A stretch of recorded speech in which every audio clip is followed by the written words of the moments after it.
How's it going, guys? My name is Zach with the Movie Castle, and today we're going to be talking about Midnight Kiss. This is Season 2, Episode 4 of Into the Dark. Into the Dark was an attempt by Blumhouse TV to release a new movie onto Hulu every single month, which they did for about 2 years. This movie is for January 2020, but actually came out a little bit early in December 2019. That's because the movies were typically themed for the month they came out in. You do a movie for January, you gotta do a New Year's Day movie, but that's on the very first of the month, so best to get this one released a little early. Capitalize on the holiday it goes with, and they did that for the other New Year's one as well, I believe. This is directed by Carter Smith and stars Scott Evans, Adam Faison, Luke Gage, and Ayden Mayeri. And this is about a group of friends. They get a house to go and party and celebrate New Year's. They leave the house to go to a local nightclub where they play a game called Midnight Kiss, which involves talking to a stranger and meeting someone completely new to kiss at midnight, which will drive up some tension among the group. And when they come back home, someone, a mysterious masked killer, is going to start picking them off on New Year's Day. New Year's Day 2020. Who would have thought that year would turn out so bad? But yeah, anyway. I guess I should mention, this is primarily a slasher movie, and that's what I'll talk about a lot, being a huge slasher geek. And as far as slasher stuff goes, it's okay. It's nothing super memorable. But that being said, I'm coming off of watching that Christmas one, a nasty piece of work. That one was very forgettable and boring. This is okay. It's a little bit forgettable. Nothing too stellar happens. Nothing too memorable. Nothing to really write home about. But it moved fast enough. It was fun enough. And I'm a slasher geek. I'm always going to appreciate stuff like that. So, a decent little slasher movie. Nothing super great. It really doesn't quite have enough kills, and it's really not super gory or creative in the kills. But yeah, it's more or less fine. And also, it's not really a movie about playing a game. When you read the description and you see the title, you might think this is a movie about playing this Midnight Kiss game.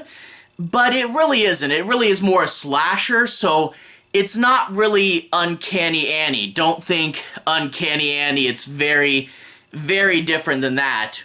The game itself, though, does provide an interesting source of tension. You see, they came up with this idea to kind of break them out of their bubble, where the Midnight Kiss game, you go, you talk to a stranger and try to convince them to be your New Year's Day midnight kiss, so it gets you to talk to new people. And the idea is that after the midnight kiss, you don't judge the participants for anything they want to do with the new person that they met, which means go out and party as hard as you can all night long. What happens in Vegas, even though this isn't literally Vegas. Same concept. But that being said, they started this years and years ago, and you get to this point in time, probably not the good idea to still be doing it. I mean, it really doesn't make much sense because two of the characters are engaged and they still decide to play the game. Probably not a good idea to play this thing if you're engaged.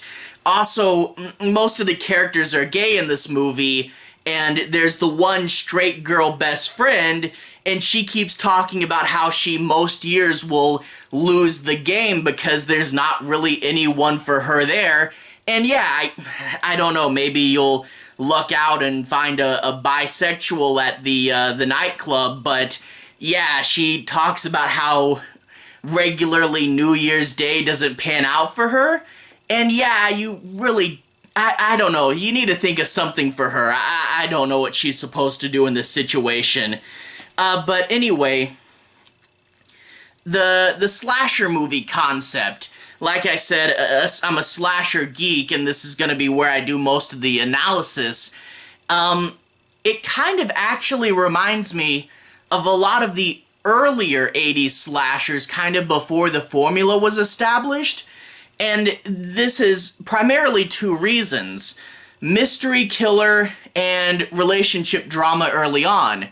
The whole mystery killer idea, yeah, later on Scream would bring it back, but mystery killers were really big in early slashers. Later on, they would kind of go by the wayside when you got a bunch of slasher sequels. In a sequel, the audience knows who the killer is. It's Friday the 13th, it's Jason, it's Nightmare on Elm Street, it's gonna be Freddy. So the idea of a mystery killer was largely forgotten about until Scream would revitalize it a little bit. But still, it really did feel like an old mystery killer movie, you know? We did something and now that's gonna make someone angry, but which of this group could it be, you know? Really did feel old school in that regard. And also, yeah, a lot of early 80s slashers would throw in a bunch of romance, who's jealous about who used to date who. This was a common thing for early slashers to focus on. Later on, this is primarily Friday the 13th that came up with this, we would eventually get murder vignettes sprinkled throughout the beginning. Basically, some randos show up and get killed, and that keeps the movie scary and bloody before it really should be. So, to see most of the first act not really be too much killing outside of Prologue Guy, yeah, it really, with this structure, did feel more very old slasher. But that being said also, the big thing that gets me critiquing it for being a slasher fan is it really isn't too gory, it isn't too over the top, and there's no kill in here that's super memorable or super creative, and you really do have to, if you want to do a slasher movie, come up with at least one spectacular kill, and there really isn't any of that in here. Plus, a lot of people actually survive this movie, surprisingly high amount, and in turn there just really isn't that many kills, especially like I said, without having murder vignettes. It really is kind of a low body count movie, and I really wish they had found some way to, fix that, show some random people show up just to get killed, much like Bay of Blood way back when. They really needed more of that. It needed to be more spectacular, but also in regards to the kills and not being super creative, there is a weird thing with this movie. The very first kill, Prologue Guy, it's very, very similar to Psycho. Even having that same shot framing where the guy's up here, there's the shower curtain, and the person coming in. It's so similar. I thought we were doing a parody or something, but there's no jokes, and it's not like the shots are exactly the same.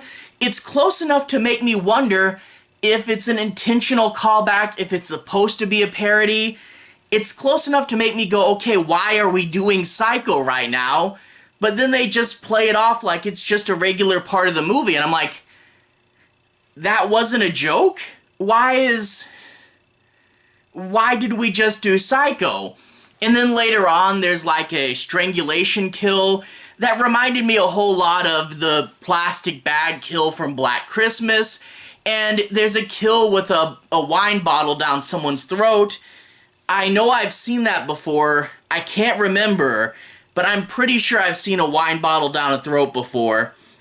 And yeah, I don't know. It's not only not creative, but it does feel, especially opening up with one of the most iconic slasher kills, Psycho, it really just feels kind of borrowed, but not in a good way, you know? So I really don't know what was up with that. But also, yeah, not too terribly bloody, not too terribly gory, and not enough, you know, and that's really a big thing with the slasher here. Also, the slasher killer, he's fine, I guess. A leather wolf mask of some sort, but other than that, I think he just has like a hoodie, you know, a plain black hoodie, and that felt a little plain, you know. It needed something, you know, maybe give him an iconic different weapon or a way of killing people. I don't know, a lot of the killers have something, you know. Candyman has his poetry and Freddy Krueger has his jokes. The wolf mask, it's okay, but it's just the hoodie, and just other than that being a regular killer. Like I said, there is a mystery as to who the killer is, but it never really got super intriguing, and by the end, when the killer does take the mask off, I'm like, yeah, most of the characters rather, are in the room, so you kind of know who it's gonna be in the unmasking scene because they have pretty much everybody else accounted for.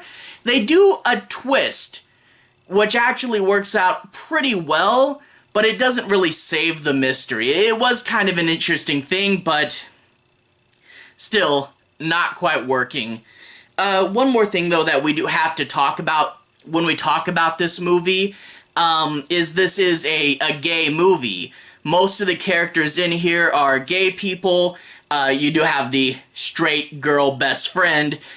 Most of them are gay, and it's literally one of the first things mentioned in the description. However, Hollywood, when they talk about diverse characters, Hollywood does tend to fall into some trappings. You know, you get things like exploitation or tokenism, and in this movie's case, you do get a whole bunch of cliches and stereotypes, and that is kind of sad. I do wish these characters were more well-rounded, but most of their character is who they're in a relationship with and their orientation, and I really wish these were more well-rounded characters, but as they stand now, very much a case of stereotype, you know? I've known lots of gay people in real life, and they don't all act the same, you know? And here we do get a bunch of cliche. It's not that bad, but it is worth noting this does feature very cliche characters, and I do wish they made them more well-written, but whatever. I don't know what else you can expect. But as it stands, it's an okay movie. Like I said, being a slasher geek, I really see where it could be better, but it's fine. It's not terribly boring. It's got enough going on with it, but a lot of it is stuff that I've seen done better in other movies. So it's a semi-forgettable, okay slasher movie. Take it for what it is. It's a New Year's movie. It's fine. Not really the best thing ever, though. Anyway, to everyone who's watched so far, thank you for watching. To everyone who's liked and subscribed, thank you. You really are helping out the channel. I'll leave a relevant playlist on the bottom. This should be my, how about the Hulu playlist, where you can see other entries of Into the Dark. I've covered all the Christmas, Thanksgiving, and Halloween episodes, and I'll get to the other New Year's Day one pretty soon, hopefully. Anyway, have a good day. I'll see you guys again very, very soon. Relevant playlist on the bottom. Have a good day now.